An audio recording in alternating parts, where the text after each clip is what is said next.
5월 9일 월요일 MVP가 뽑은 MVP 2014년도 미국 프로농구 NBA 시즌 MVP로 케빈 듀란트라는 선수가 뽑혔습니다. 단상으로 나온 그는 수상 소감을 이야기하다 갑자기 울먹이며 말을 멈췄고 잠시 뒤 자리에 앉은 어머니를 바라보며 말을 이었습니다. 21살의 미혼모인 어머니는 저와 형을 키우며 사투를 벌이셨습니다. 온 가족이 쫓겨나다시피 이사를 다닐 때 지금처럼 성공하리라고는 어떤 사람도 생각하지 않았습니다. 어머니는 나의 훈련을 위해 무더운 꼭두 새벽부터 일어나셨습니다. 경기가 있을 땐 언제나 코트 바로 옆에서 목이 터져라 제 이름을 불러주셨고 세상에 그 누구도 나의 성공을 믿지 않을 때 믿음을 잃지 않도록 지켜주셨습니다. 거리의 노숙자가 되지 않게 우리를 지켰고 따스한 옷을 주며 한 끼도 거르지 않게 챙겨주셨지만 본인은 매일 밤 줄인 배를 안고 잠자리에 드셨습니다. 어머니는 날 위해 모든 것을 희생하셨습니다. 당신이 진정한 MVP입니다. 그 어떤 놀라운 성공과 성과를 이루더라도 그것은 모두 날 위한 주님의 희생 덕분입니다. 모든 것을 아낌없이 부어주신 주님의 은혜를 기억하고 모든 영광을 주님께 돌리십시오. 오늘의 말씀. 우리가 너희 믿음을 주관하려는 것이 아니요 오직 너의 기쁨을 돕는 자가 되려 함이니 이는 너희가 믿음에 섰음이라. 고린도후서 1장 24절. 오늘의 찬송 444장 어디든지 예수 나를 이끌면. 오늘의 만나 받은 은혜를 잊지 않고 반드시 더 크게 보답하게 하소서. 지금의 나를 위해 수고하신 부모님과 은사님께 감사 인사를 드립시다.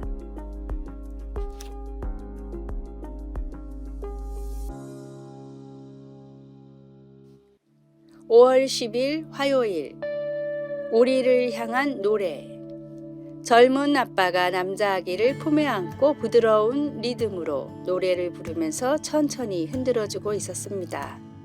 그런데 그 아기는 청각 장애를 가지고 있어 곡조나 가사를 들을 수가 없었습니다.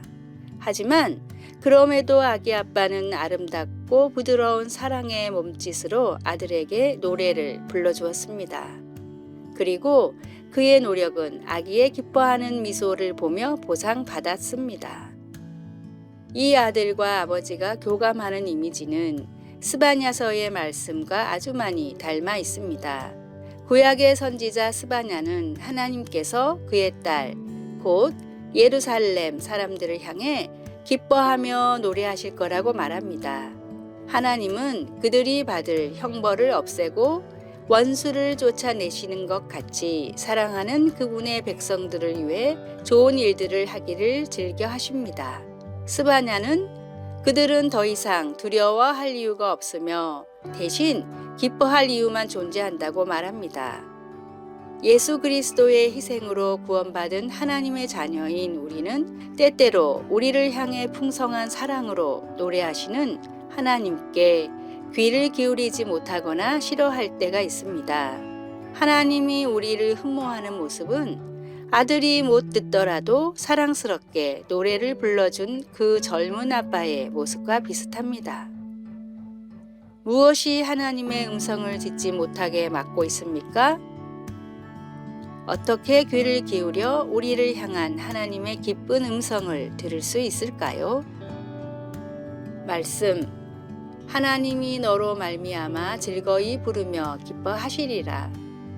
스바냐 3장 17절. 찬송 446장 주 음성 외에는. 기도. 하나님 저로 인해 기뻐하시니 감사합니다. 저를 향해 기쁘게 노래하시는 하나님의 음성을 항상 들을 수 있게 하소서. 아멘.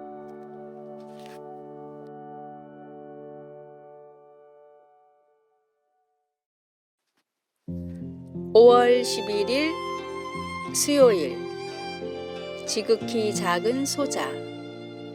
주일날 아침이면 서울대병원 항암치료센터의 안내 데스크 위에는 초코파이와 요구르트가 수북이 쌓여 있습니다. 항암치료를 받는 아이들을 위해서 서울대병원 내의 교회 전도팀들이 매주 준비해 놓은 것입니다.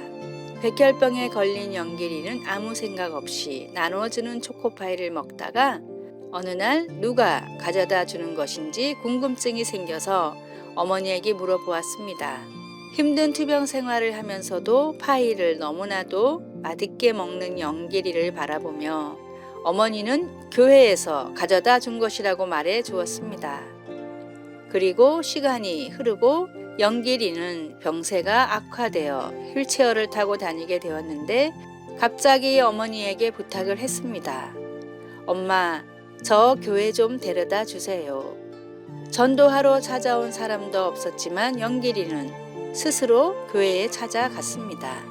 영길이는 힘들었던 투병 생활을 마치고는 천국으로 갔고 영길이를 데려다 주며 교회에 갔던 부모님들까지 모두 예수님을 영접하게 되었습니다. 누구든 지극히 작은 소자 하나에게 한 것이 곧 나에게 한 것이다 라는 말씀처럼 평소 만나는 어렵고 힘든 사람들에게 사랑을 전하십시오. 초코파이 하나가 한 영혼을 교회로 이끌었고 온 가족을 구원으로 인도했습니다. 항상 열린 마음으로 주위를 바라보십시오. 오늘의 말씀, 또 누구든지 내 이름으로 이런 어린아이 하나를 영접하면 곧 나를 영접함이니. 마태복음 18장 5절. 오늘의 찬송 419장 주 날개 및 내가 편안히 쉬네. 오늘의 만나 작은 사람들에게 희망과 복음을 전하게 하소서. 주위의 어려운 사람들을 주님이라고 생각해 보십시오.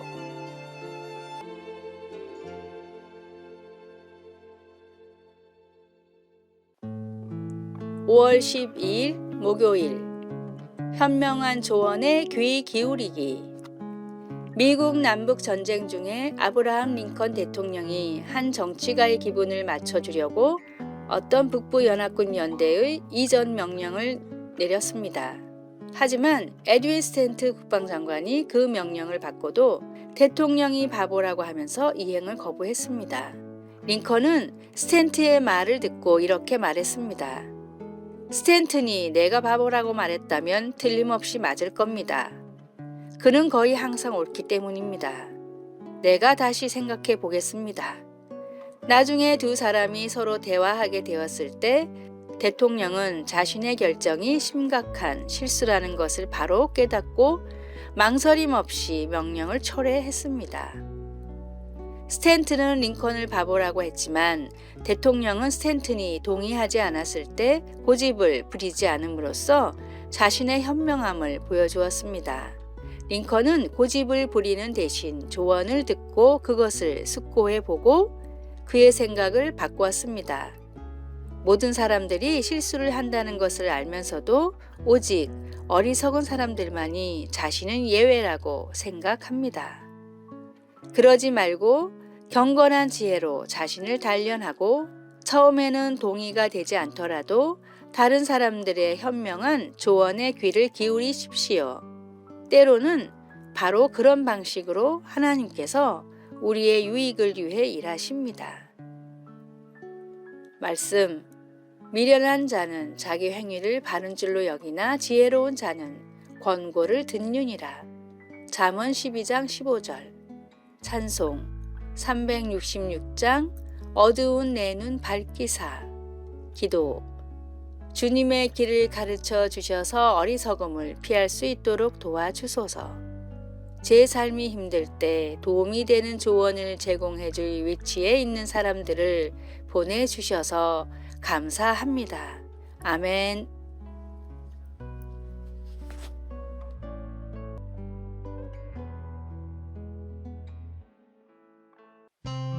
5월 13일 금요일. 고이면 썩는다.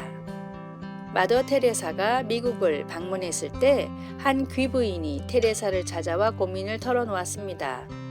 매일 반복되는 삶의 의욕을 잃고 말았습니다. 매일 하는 일에 매일 같은 사람들. 그저 아무것도 하기 싫고 어쩔 땐 죽는 것이 더 나을 수도 있다는 생각이 들곤 합니다. 테레사는 특유의 온화한 미소를 지으며 부인의 손을 잡고 말했습니다. 마침 잘 됐습니다. 제가 있는 인도로 온다면 새로운 삶을 찾으실 수 있을 겁니다. 아무리 자신이 존경하는 테레사라 해도 갑자기 인도로 떠나는 것은 망설여질 수밖에 없었지만 어쨌든 여기보다 나을 것 같아 무작정 떠났습니다. 그녀가 도착한 인도에는 도움이 필요한 사람들이 너무 많아서 잠시도 쉴 틈이 없었는데 그 광경을 지켜보던 부인도 어느새 일손을 거들고 있었습니다. 남들을 돕는 동안 부인은 점점 삶의 의욕이 다시 샘솟았고 마음속에 알 수 없는 기쁨과 행복이 생기며 걱정은 모두 사라지고 말았습니다. 삶의 의미를 찾을 수 없고 의욕이 사라질 때는 더 낮은 곳을 바라보십시오. 걱정과 근심을 잠시 미뤄두고 어려운 이들을 위해 낮은 곳으로 사랑을 흘려 보내십시오. 오늘의 말씀, 서로 인자하게 하며 불쌍히 여기며 서로 용서하기를 하나님이 그리스도 안에서 너희를 용서하심과 같이 하라. 에베소서 4장 32절. 오늘의 찬송 406장 고난 내 영혼 편히 쉴 곳과. 오늘의 만나, 삶의 의미를 봉사와 사랑을 통해 찾게 하소서. 내가 도울 수 있는 이웃들을 찾아 정기적으로 봉사해 봅시다. 아래의 빨간색 글자 구독을 누르시어 더 많은 전도의 열매를 맺으시기를 기도합니다.